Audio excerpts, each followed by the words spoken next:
Hello and welcome to Fat Squirrel Speaks. Today is Sunday, June 30th. I am Amy Beth, also known as the Fat Squirrel on Ravelry and the Fat SQRRL on Instagram. Thanks for coming over. You picked a gorgeous day. We just got back from a bike ride. It's like the perfect temperature. I think it's like 76 degrees. It's sunny. There's a little bit of breeze. Like this morning when I woke up, it was that magical, I am farsighted, right? Or whatever. I can't see things far away. How am I 46 years old and I still get confused by this? But whatever. I can't see things far away. So I woke up this morning and the sun rises on my side of the house-ish. And so, but it was like that perfect, like the leaves were moving in that like such a delicate, magical, dancey way, and the light was just coming in them perfectly, and yet it wasn't like shining directly on me. It was just like diffused, but like dappily. Oh, it was just so delicious. It was just such a nice moment to just be there and like be present in that thing that nobody else is getting to be a part of. And yet we're all a part of it at the same time. Anyway, so it was just really lovely. So just a very nice day. Yeah. Thanks for coming. Oh, did I already say that? Thanks for coming over. I did, right? Yeah. Thanks for being patient with Gus. He is, not settling down, but he will in a minute, I think. I think he's just about there. Like I kept re-recording because he was like tippy tapping on the floor. But I think he's settling, but if you see my eyes move, it's probably because he's being wonky. And that leads me to say thank you so much. Thank you is definitely not sufficient, but I hope you feel the gratitude oceans, the depth of gratitude, the like swimmy goodness behind. Big thank you for everybody who posted on last podcast about the passing of our dog Annie. I really appreciate it. I felt very like held. I felt very seen. I felt very loved. I felt all of those lovely things that we need to feel more of all the time. And so I want to say big thank yous. I have not responded. I didn't quite do the calculus of my ability to sit with those emotions for very long, and so I haven't been able to respond to everybody's comments, but I hope to be able to do that. Maybe I can parse them out, or just I might need to wait a little bit before I am able to emotionally respond to all of you. But it was really lovely, and I read them all, and like I felt all of those lovely things. So thank you very much. Yeah.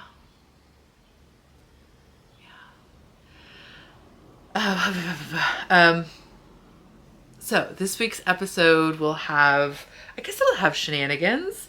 It'll have some knitting. It'll have some cross stitch.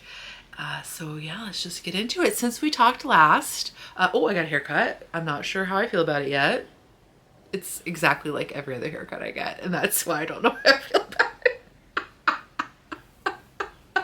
I was having one of those, like, I need something different, but also I'm too chicken to get anything different. So I'll have like a slightly spicier version of the thing I always get. And it actually just feels like the thing I always get, even though it might be slightly spicier. Because I got like a little bit of bang, but now I'm like hiding them because...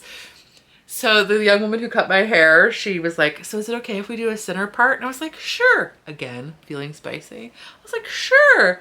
So she's like, I'm going to give you just a little bit of like the curtain bang, right? And I was like, yes, because I'm seeing that and hearing that. I was like, yes. And, but like the next day I was like, yeah, I still can't give up my side part. And it did occur to me, like, this is like a thing, right? That like, because I'm like a Gen Z millennial cusp. Gen X millennial cusp. Now that would definitely be a different person. I'm like a Gen X millennial cusp. Like I feel like I am culturally Gen X, financially a millennial. Um, but it did occur to me, like, a lot of Gen X really, like, we're like emotionally attached to our side part. And it occurs to me it's because our moms, or like the women or the folks who raised us, in all likelihood had that like 60s, 70s, very severe center part where you had like very straight hair and it was directly in the middle. And like, then I had a little bit of a curtain bang. And so then it like felt like I was slightly moving into like the like feathered. And I was just like, I had a little freak out. I was like, oh my gosh, I look a little bit too like my aunt. I have to remedy. So yeah, I wonder if that's why we are so resistant to the middle part. Again, just a generality. Who cares? But it isn't, I do think that I had the realization when I saw myself with the center part and the like slightly, again, the curtain bang, which is like very adjacent to a feathered bang. Yeah, I had that moment. Or at least it looks like it on me with my very straight, like very vanilla-y hair. But so I got a haircut, I had a birthday, and then I had like the best surprise birthday day. A friend of mine came up. We were going to go to an estate sale in the morning, and she brought a lovely friend who I'd never met before but was delightful. So we went to the estate sale, and then while we were there, there was like the company that was running them, which is Flipside Estates here in Indianapolis, this is the only estates of sales I've been to, and I've really enjoyed them. They're like very organized, and I'm realizing the older I get that I have a lot of trouble going places where I cannot anticipate what it's going to be like when I get there. Whatever, it is who I am.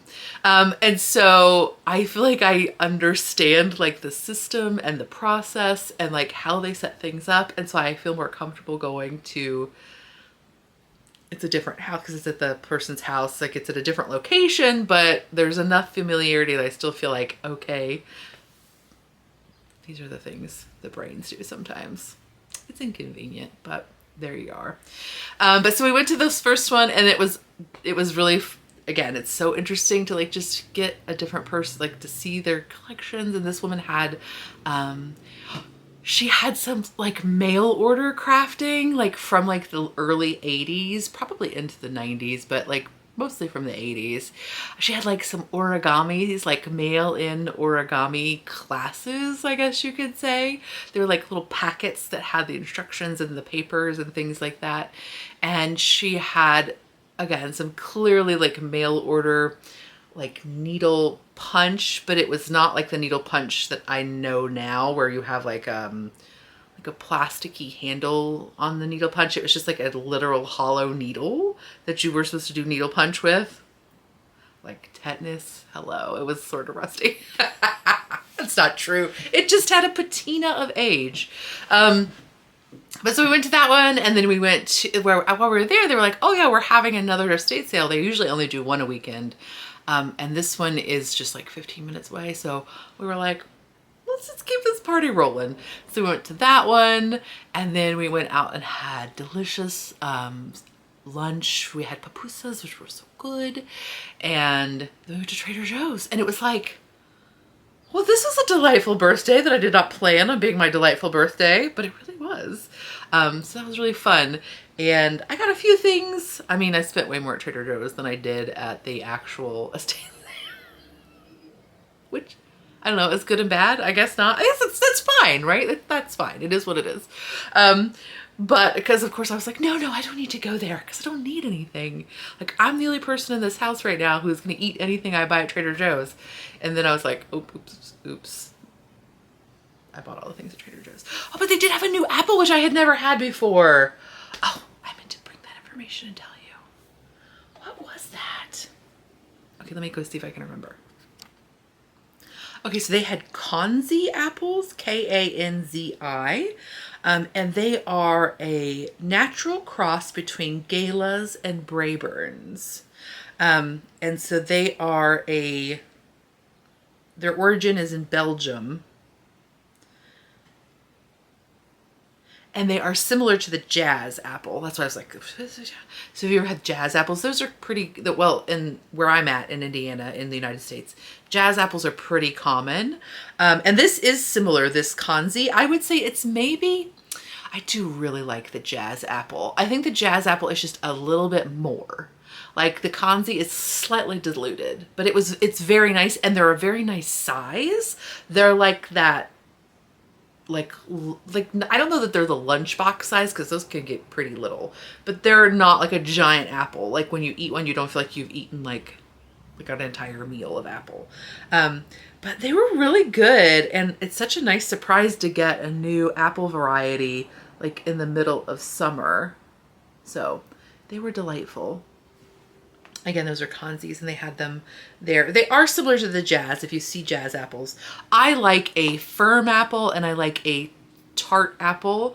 These are definitely, Jazz and the Kanzis are sweeter, but they still have the tartness to them. They're not like an overwhelmingly sugary taste. And so I really liked them. They were very, very juicy. They might be slightly softer than the Jazz apples I've had. They seemed like they were slightly firmer, like a slightly more dense, because that's really what it is more, is it's a more dense apple, like a Pink Lady. Like I would say there was like the Kanzi is here, and then like the Jazz, and then the Pink Lady in terms of like its firmness, but they're very close. They're very enjoyable. So yeah. But I did have to show you these two that I got at the estate sale. Like, how cute are they? This one even says 1983 on it. This Christmas I was 5. So I did have to like buy a few, because like, hello. I also bought a little silver christening cup, which I did not bring up here, because I've seen a couple of people do either like needle felted sculptures in them, which are really darling, or just to make them into a pincushion.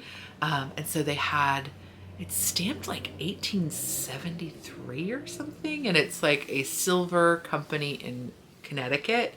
And it has like the really delightful little like goose head handle on it. So I did buy that as well. That was like my splurgy item. Splurge. But that was really delightful. And so yeah, so there's like, that was a lovely day. And then other than that, I've been doing gardening stuff. I've been processing a lot of pickles. So I processed a bunch of bread and butter pickles, sweet pickles. I really like the recipe that is by Brown Eyed Baker. Her recipe is for refrigerator pickles. So she just, you know, makes as many as she's going to eat, but you can also just can them, because it is a hot brine that you put on top of your pickles. So you can just go ahead and can them as is recommended by whatever agency is in your area. But I really like them, and they're very basic. It's just like onion, mustard seed, celery seed, and a tiny bit of turmeric, just to give them a little bit more of a golden color.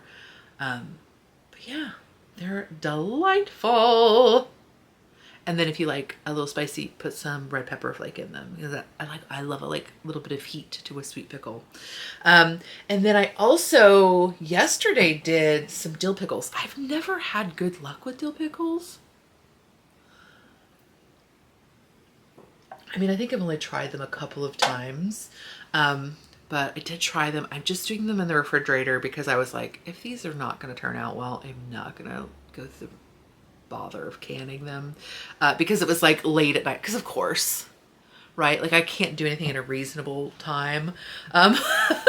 So I wanted spears, so I cut my pickles into spears, and then salted them and refrigerated them, and then rinsed them, and then by that time it was like 6 o'clock and we hadn't had dinner, and I was just like, ugh, like the thought of like trying to bring a canner up to temperature and like do the whole thing was just too.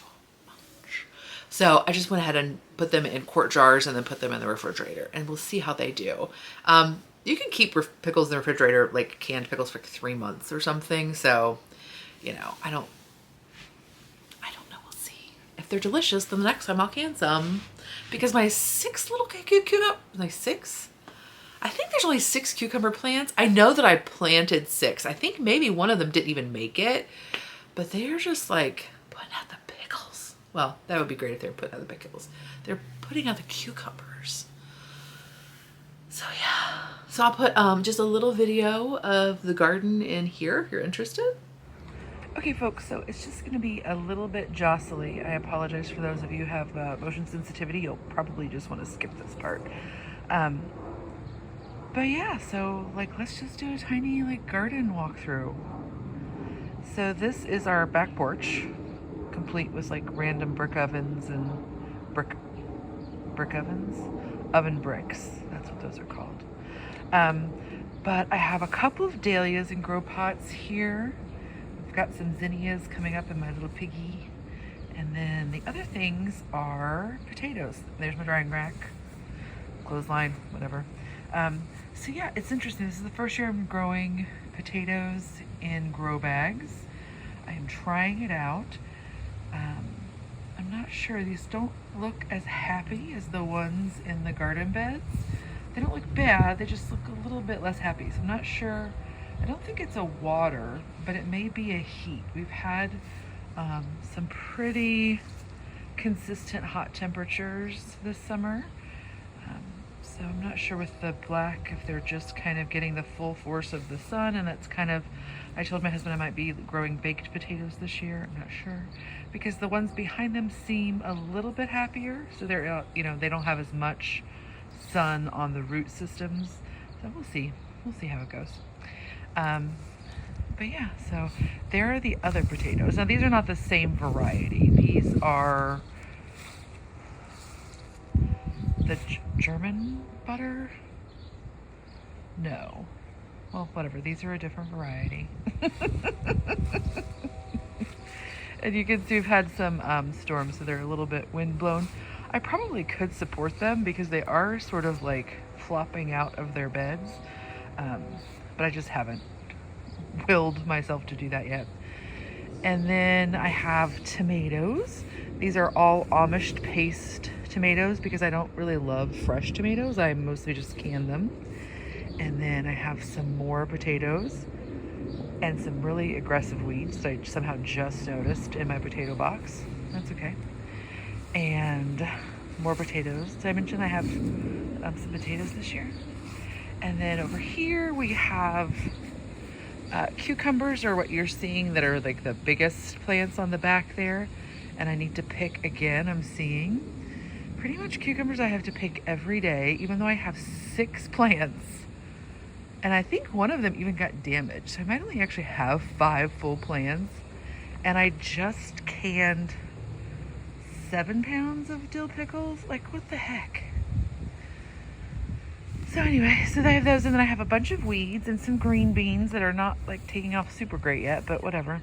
And some peppers. So they're kind of in there. They're about ready to come out. I just want to make pepper rings with those like vinegary peppers. My hydrangea, she's looking a little bit sad. She probably needs some more water. And then I have some winter squash along here that are starting to grow up. And then I have some more exciting weeds, but amongst the weeds I have some dahlias. So I've only had this guy bloom so far, but this gal's got a bloom on her coming out. And then over here we have all of our blackberries. And I've just been kind of like picking a few a day because they just haven't, you know, but we're gonna have in a few more days, we're gonna have a big crop harvest, whatever, because they're really full. Like, look at those curls.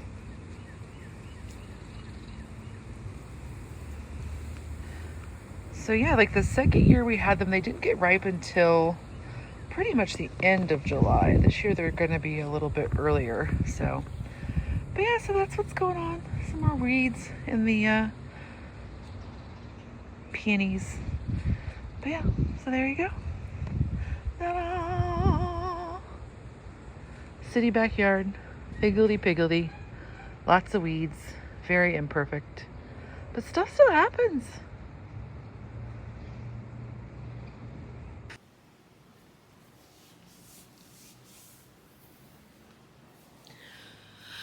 So yeah, I've just been, after I pick my cucumbers, I just put them in my salad drawer until I get enough to like process and it's always like 3 times more than I realize.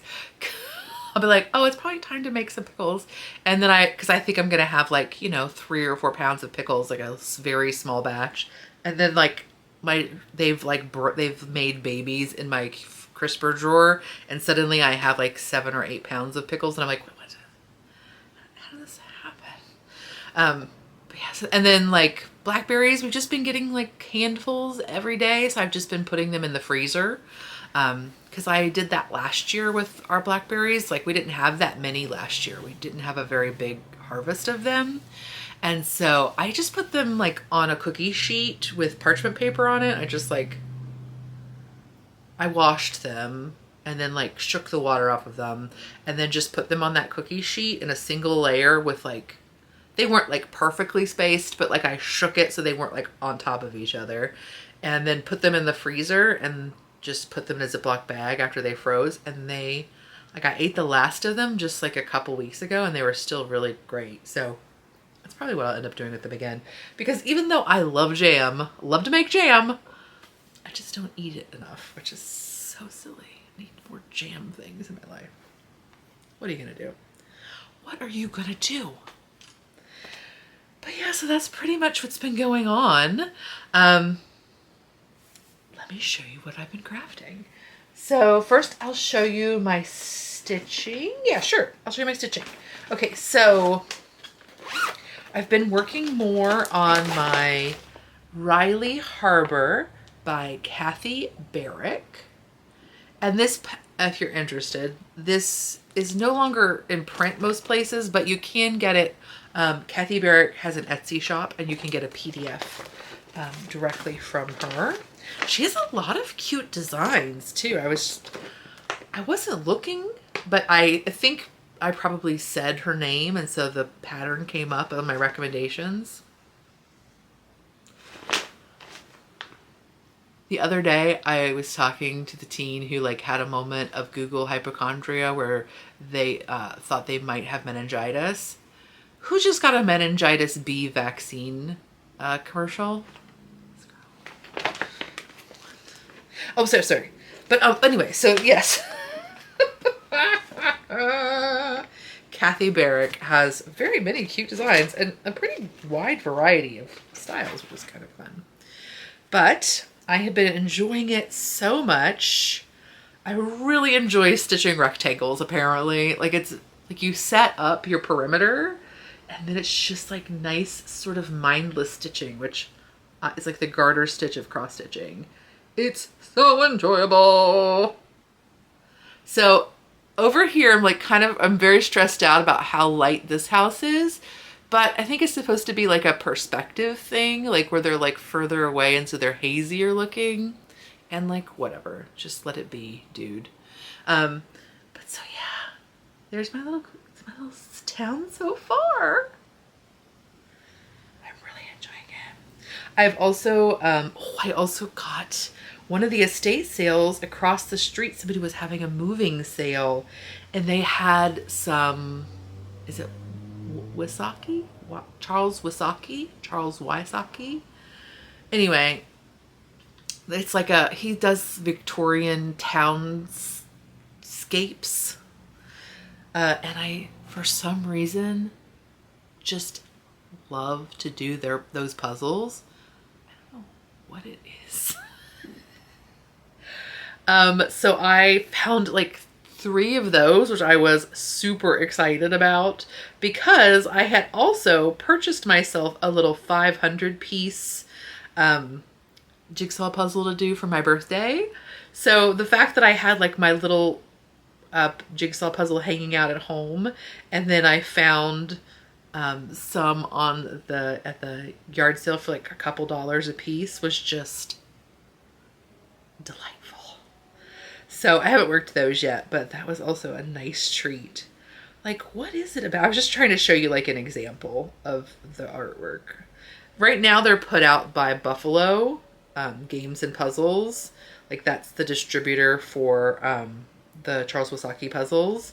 But the ones I got at my yard sale were Milton Bradley. So, but like, it's just like this sort of jam. Wink. Could I learn how things focus? Like, they're just like very flat houses.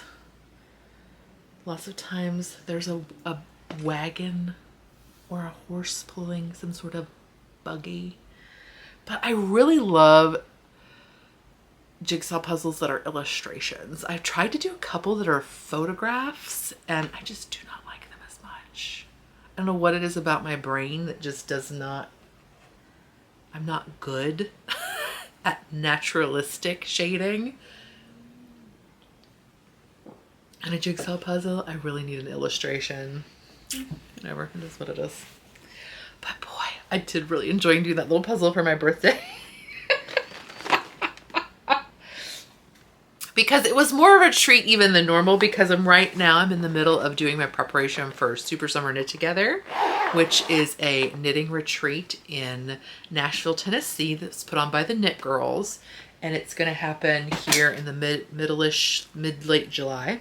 So I'm very deep in my preparations for that, which means my dining room table is constantly occupied by fabric that's being cut, or fabric that needs to be cut, or things that are being interfaced, or what have you. So I very specifically like cleared everything off on the day before my birthday and like got everything ready so that I could work a jigsaw puzzle. It ended up being over the weekend, but delightful. And then I started a new little stitchery. This is by Heartstring Samplery. And this is their Perry Pryor. I think it's Perry Pryor. I can't see it because there's this thing in the way. Yes, they're Perry Pryor, which is a faithfully reproduced antique sampler. So this is the original on this side, and then this is the reproduction. And the words read, Perry Pryor is my name, and it's by a boy, which is very unusual. I mean, I guess we don't definitively know that it's by a young man, but Perry is usually a boy's name in the 1800s. Perry Pryor is my name, and with my needle I work the same that everyone may plainly see what care my parents take of me. February the 21st, 18 something, there's a hole, and it like kind of looks like maybe it's 1830, but they're not sure.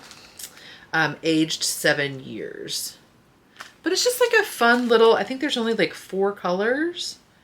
1, 2, 3, 4. Yeah, there's just 4 colors, but there is a bunch of over 1.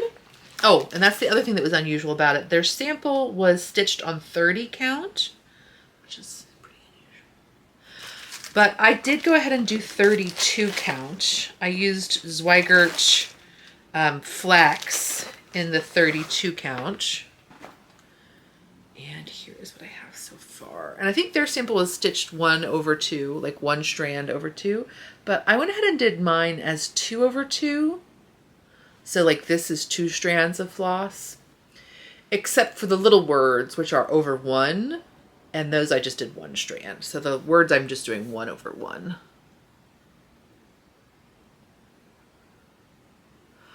I cannot believe that people do like 46 count linen and do like the over 1 stitching, where they literally have, most of the time when you're doing linens, you stitch over 2 threads, which means if, for example, you're stitching on 40 count linen, you're actually stitching 20 stitches to the inch, okay?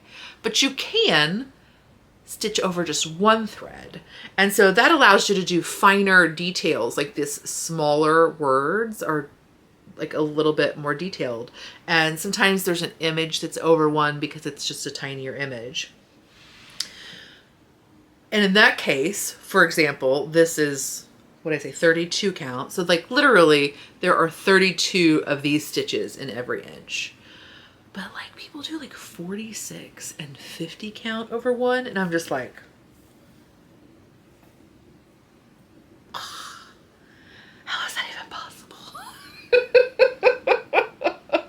That said, I was kind of dreading doing this over one because it is harder to see, and like it's a different technique for how I stitch. Like I like to stitch I like to kind of keep my needle horizontal or keep it parallel to the fabric, meaning I don't like when I'm stitching, I kind of just stitch like this. I don't ever put my needle straight through the fabric and then pull it this way and then push it up.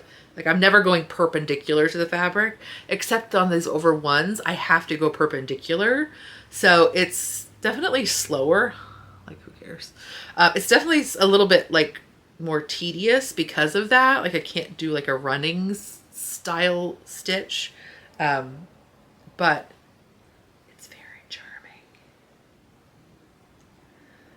I won't lie. I had many moments of just like looking at my very tiny stitching being like, that is so cute.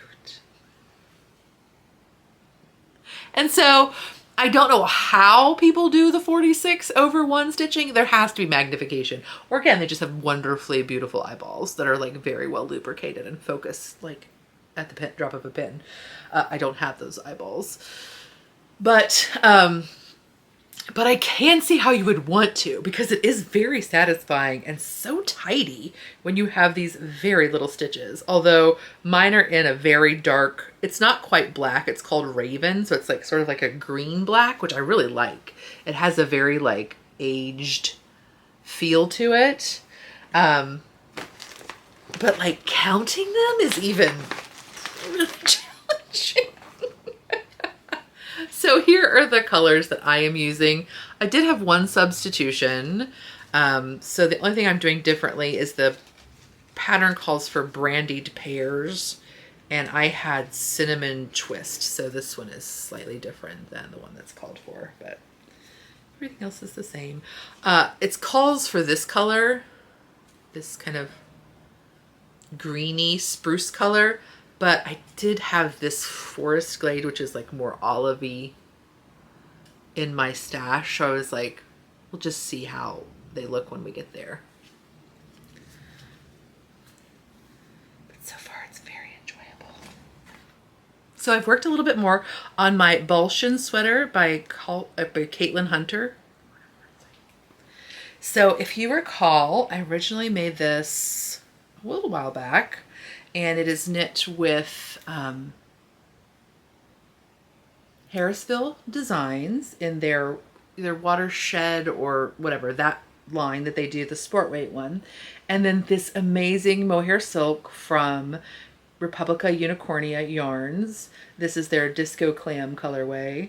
And I just fell in love with this colorway last year at SSK, and I had to have it. And I love the idea of this kind of color with oatmeal as a neutral. So I made this sweater, and it's a different shape than I typically knit. So I've had to make some adjustments. I completed it. I didn't like how the sleeves fit. Let me show you the sort of like schematic of the garment.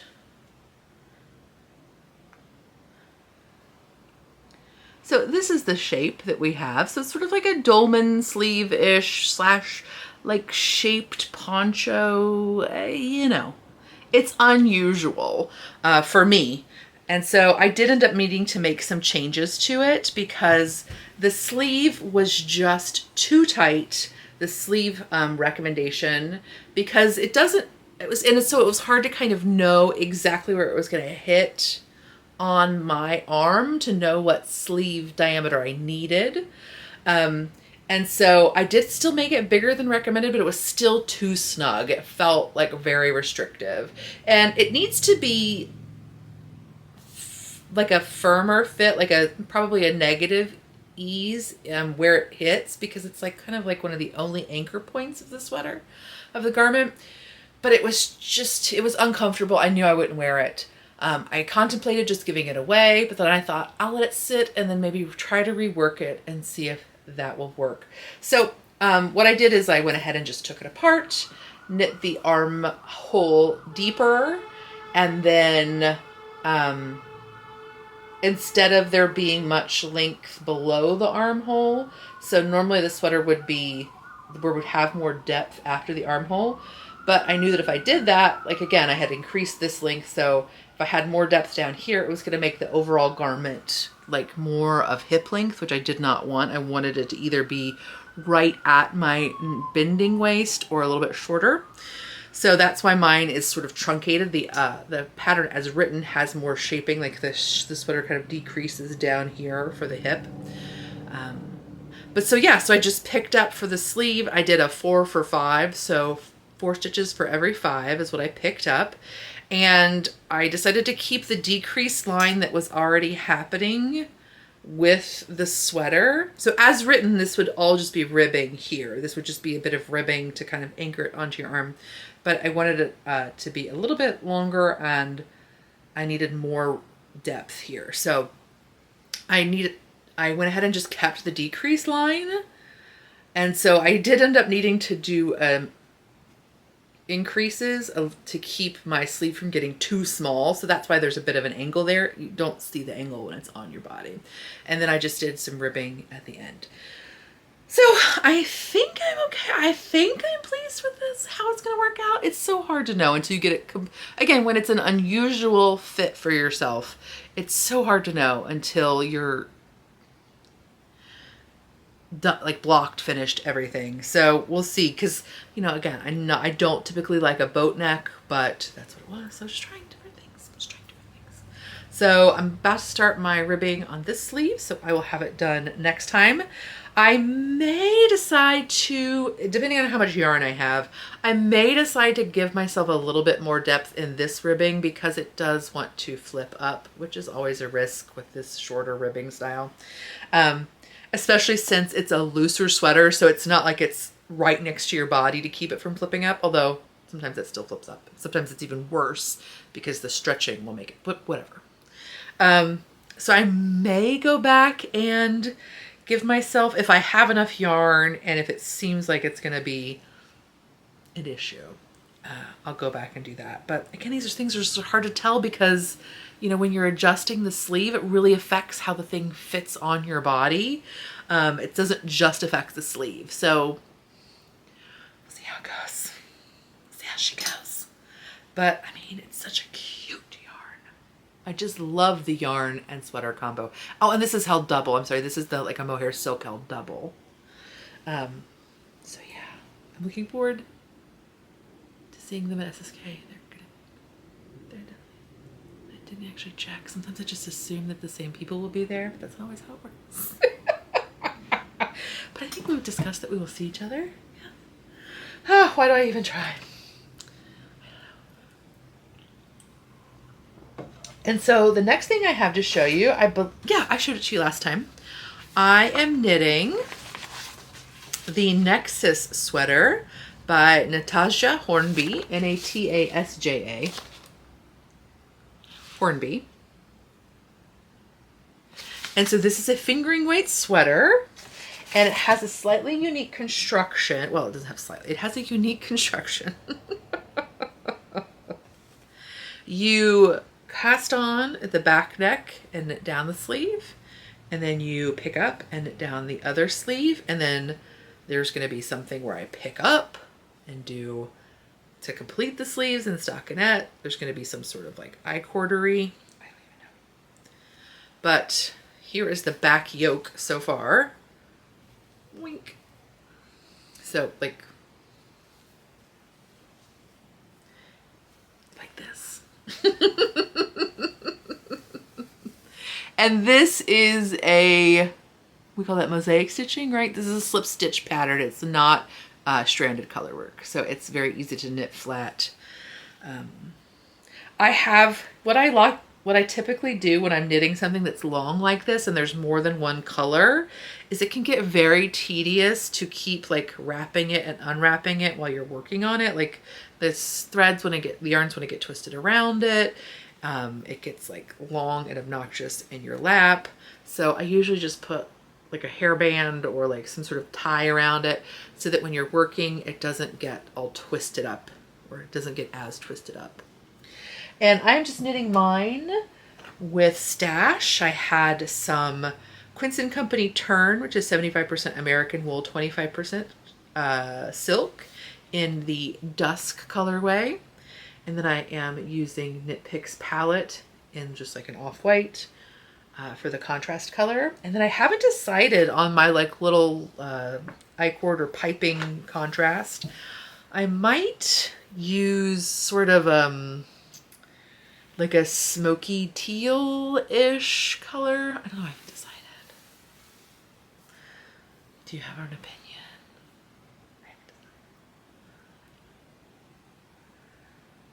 Yeah, so that, I should have said this at the beginning. I forgot to mention I am wearing one of my Recalibrate sweaters. This is a pattern by Sheena Lines Designs, and it is delightful to knit. Mine still has a seed pod in it from Shenanigans. Delightful to knit. This is some Wollmeise that was given to me. And then just some like scraps for this contrast color. And then I think this purpley pinky was maybe an unwind yarn colorway. I'm not sure. But it's a really fun pattern to knit. And even for my size, I think my Wollmeise might have been 150 grams. It probably was. But you can get away with just like a 2.5 skeins, 2+, and it's garter stitch. It's sort of like knitting. You knit this little center panel and then you pick up and knit this sides. Like, so it's sort of just like, it sort of has like a feel of shawl knitting, but when you get done, you have a garment, which is very fun. Okay, so that's all the crafting. Wah. And then I'll be right back with just a very short reading segment. So I think I'm only going to talk about one of the books that I finished since we talked last. And it is called The Big Year That Flew By, 12 Months, 6 Continents, and the Ultimate Birding Record by Arjan Dwarshui. And then I did listen to this on audiobook. So here is the description. An epic tale of one passionate birder's record-breaking adventure through 40 countries over 6 continents in just 1 year to see 6,852 bird species, rare and common, before many go extinct. When Arjan Dwarshui first heard of the Big Year, the legendary record for birdwatching, he was 20 years old. It was midnight, and he was sitting on the roof of a truck in the Indian mountains. In that moment, he promised himself that someday, somehow, he would become a world record-holding birder. 10 years later, he embarked on an incredible, arduous, and perilous journey that took him around the globe, over uninhabited islands, through dense, unforgiving rainforests, across snowy mountain peaks and unrelenting deserts, in just a single year. Would he survive? Would he be able to break the Big Year record, navigating through a world filled with shifting climate and geopolitical changes? The Big Year That Flew By is an unforgettable personal exploration of the limits of human potential when engaging with the natural world. It is a book about birds and birding and Arjan's attempts to raise awareness for critically endangered species, but it is also a book about overcoming mental challenges, extreme physical danger, and human competition, and fully realizing your passions through nature, adventure, and conservation. And so last time we talked, I talked about birding under the influence, cycling across America in search of birds and recovery by Dorian Anderson, in which he did a continental US cycling big year. So you can do like a worldwide big year, or you could do like regional big years. And so it's hard not to compare the two because I read them sort of back to back. And then next time I just got from my library on hold, so excited. I've been waiting for Better Living Through Birding by Christian Cooper. So I've been waiting for that. So I'll talk about that next time. So it's kind of fun to do 3 in a row. Although that's not a big year, but still like fun to talk about birding books. But anyway, so back to this one, I apologize. Back to The Big Year That Flew By. It's interesting to just read the back-to-back and then sort of read a few comments. I try not to read too many comments or reviews of a book before I decide to read it, but I inevitably end up reading a few.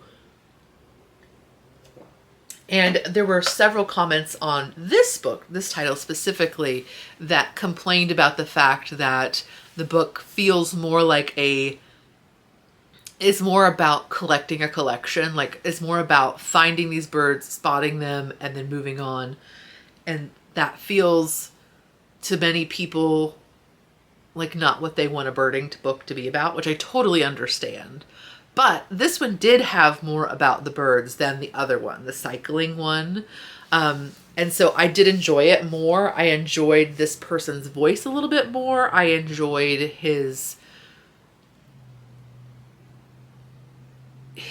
the other person also had like a lifelong love of birding, which is so interesting to me. But I don't know, this author I just felt more comfortable with in some way. I don't know, like he felt more personable to me for some unknown reason. And it talks a little bit more about, it doesn't go into depth about how he financed his big year, but it does talk a little bit more about how he is actually paying for it through sponsorships and what have you, which I feel like is more authentic. Like, that's a big question people have when you're talking about these kinds of like taking a year off from a job, and then doing a lot of travel in that year. So, I mean, I definitely enjoyed the idea of doing a cycling big year, but I don't know, the book ended up not, the book about the cycling big year felt like it wasn't a book about cycling, and it wasn't a book about birding, and it wasn't really a book about recovery. I think it was a book about all three of those things, but it felt like it just, I don't know, it didn't have enough of any one of them that drew me in, right? So this one is definitely focused on the birding, and I just found it to be more enjoyable. And I didn't really, it's interesting because I would think like I would not like it as much because it is worldwide travel, and it is a like very intense, going like hard to find these birds. And I would think that I would not like it as much, but I did enjoy it more. Maybe because I learned about birds that I had never heard about before.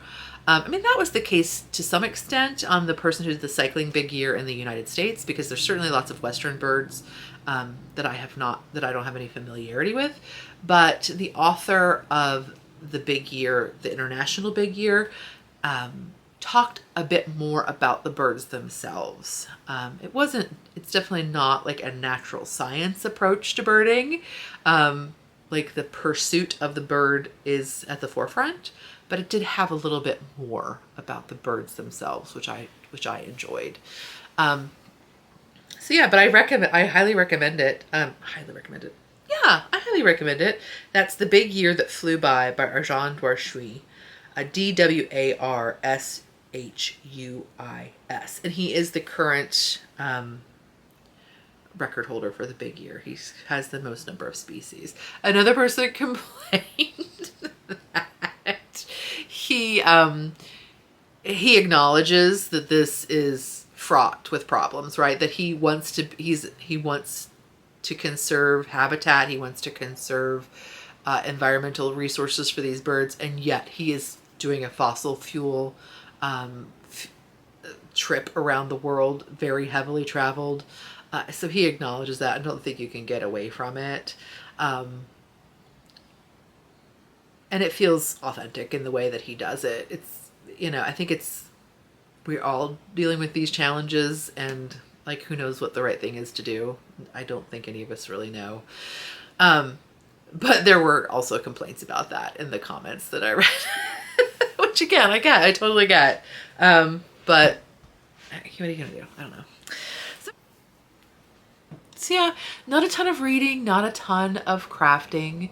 I've definitely listened to some more like fluffy, cozy mysteries and sort of like nostalgia sort of things.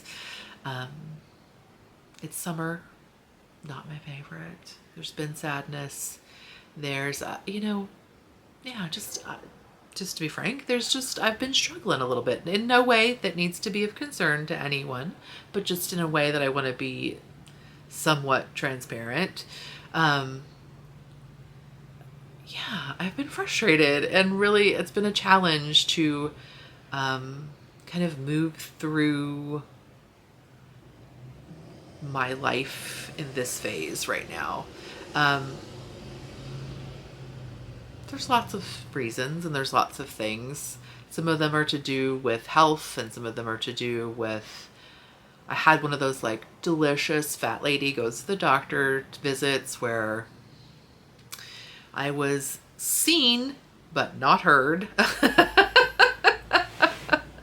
And it just sort of like, I mean, it's the risk every time you go to a medical professional when you, I have no idea if I'll include this, but it occurs to me as I was like starting to pack up to get, to go back downstairs, in case I need to add this in when editing, health stuff. I am okay. FY, don't worry, I am totally okay.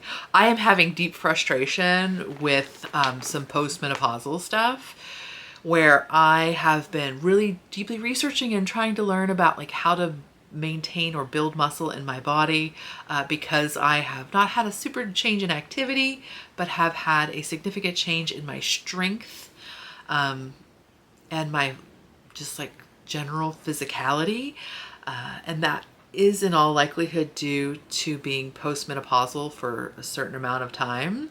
And so I've just been having a lot of deep frustration with like trying to learn about how to build muscle after when you have no hormones in your body. And it's not even something I thought to look at. I was just looking about how to build muscle. Like I was looking at how to train to build muscle and what to do and like how to eat and how to move and how to do these things. And like doing this for a couple months and being very religious about it and being very dedicated and really trying, like capital T, trying, and just not getting anywhere and being really, really frustrated. And then again, having doctors and stuff like completely just see but not hear you. And then sort of like doing more research and finding out that like maintaining muscle or building muscle when you do not have hormones in your system is wildly difficult apparently. And like somehow that's not been a message I have found until like researching and researching and researching and researching like this like it's not, how is it not anywhere I can find it? So yeah, I just, so yeah, I just thought I'd add this in, that I am okay. Like I am moving through the world just fine. In fact, I just had my like last, what's that person called?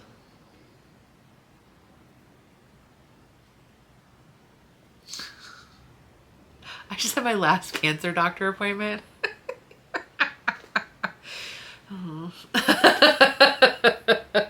I just had my last appointment with my gynecological oncologist. That's the word. I was like ophthalmologist, optometrist, osteopath.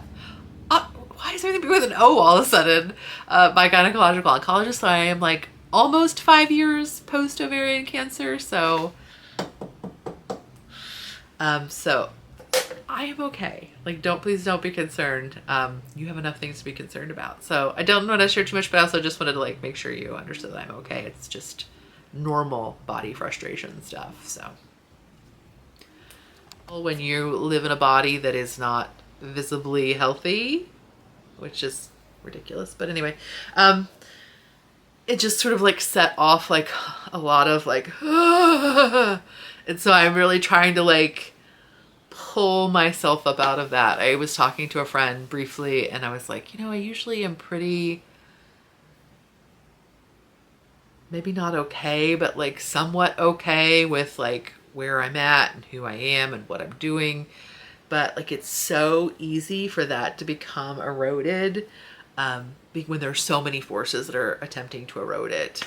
And so I feel like I told them, I said, I feel like I need to like go into a dark room and listen to Maintenance Phase on repeat and just like shut out all voices and media, which is not really what I need to do.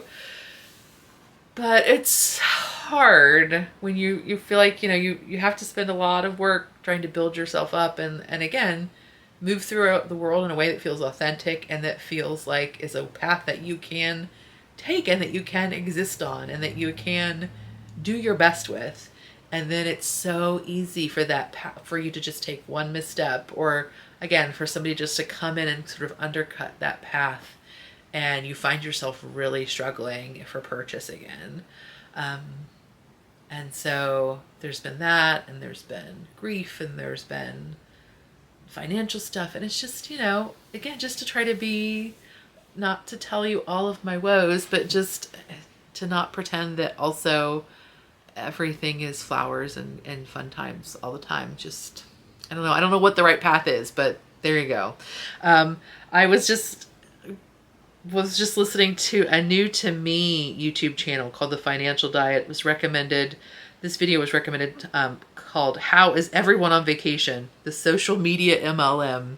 So if you feel like you're having a little bit of like, stock market's really good, but feels like I'm really struggling. Like everybody says the economy is really good, but it doesn't really feel like that locally to me.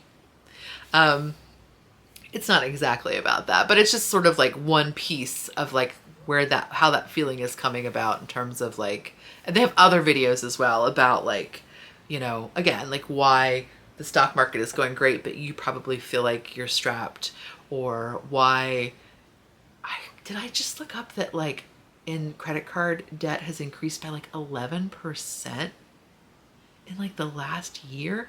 That can't be right, but I feel like that's what it was. Like, so, just, it's hard, right? Like you're like, when you go to media and entertainment, in some way you want escapism, right? You want to like not think about stuff, and you want to like have like a nice fluffy time that just feels soothing and is an escapist quality to it.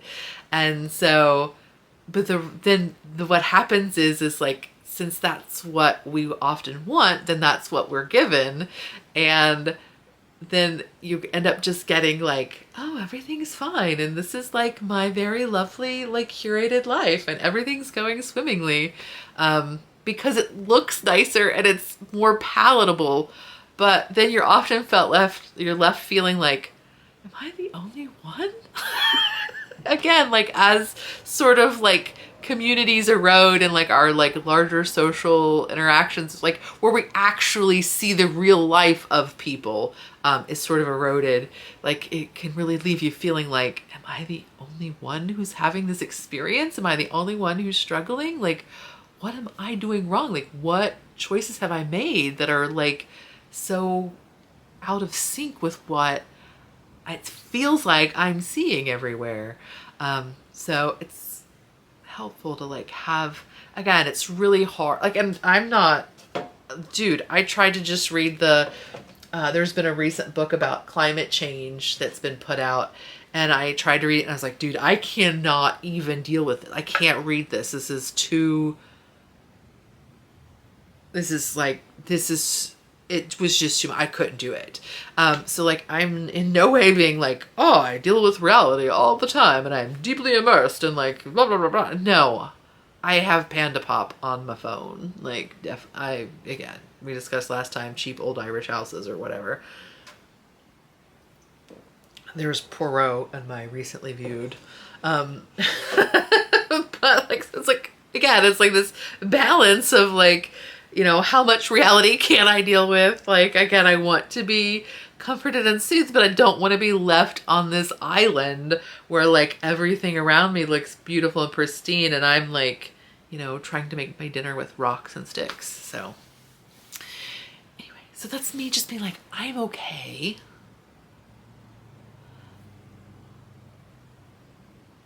Also, if you don't feel okay, you are not alone.